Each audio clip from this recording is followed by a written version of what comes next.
Bourse de Paris, on perd 0,19% pour le CAC, 6752 points. On va en parler avec Romain Daubry, membre de la cellule Info d'experts de Bourse Direct. Bonjour Romain. Bonjour Stéphane.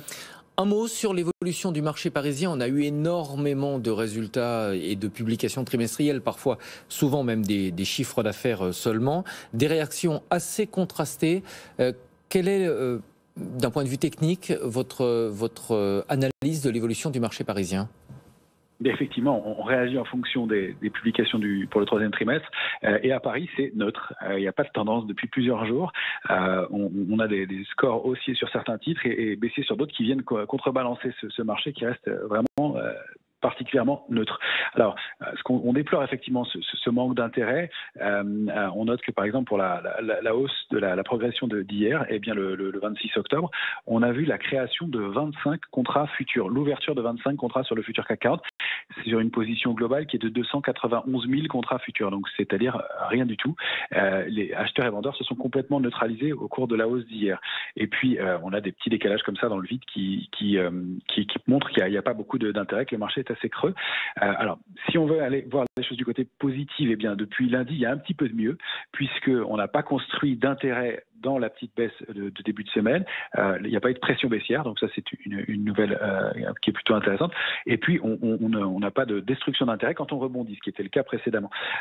Du côté des couvertures, du côté de la position de ratio put-call sur les options, il y a du léger mieux. On parlait de grosse complaisance. Maintenant, la position, elle est complaisante. Elle reste quand même à un niveau de complaisance qui est important, mais il y a un tout petit peu de mieux depuis hier.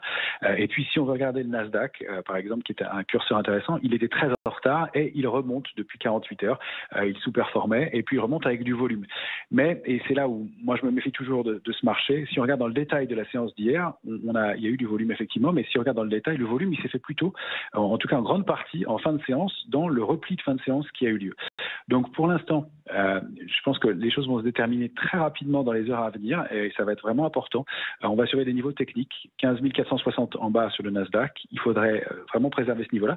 Si on arrive à déborder 15 676, là on pourrait valider une impulsion haussière un peu plus franchement.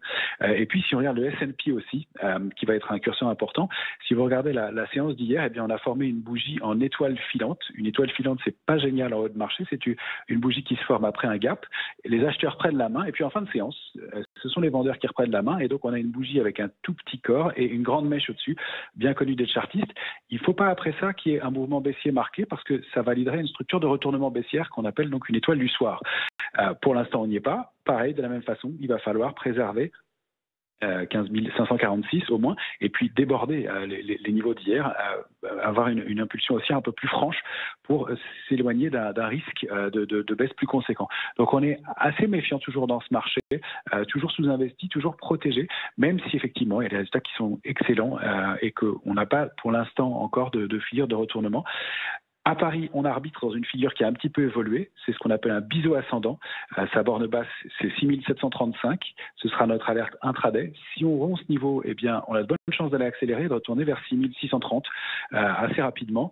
Si on arrive en revanche à déborder non plus 6762, qui est une résistance intermédiaire, mais surtout 6782, eh bien, on invaliderait ce mouvement baissier et on pourrait aller chercher des points hauts, donc aux alentours de 6820, pourquoi pas, et puis peut-être les tops annuels, mais on n'y est pas encore. On ne trouve pas le relais et l'impulsion pour aller former ces accélérations-là. Et à Paris, donc notre niveau d'alerte de court terme, c'est 6606 toujours, et l'alerte de moyen terme, qui est vraiment à préserver, c'est 6558. Merci beaucoup, Romain Daubry, membre de la cellule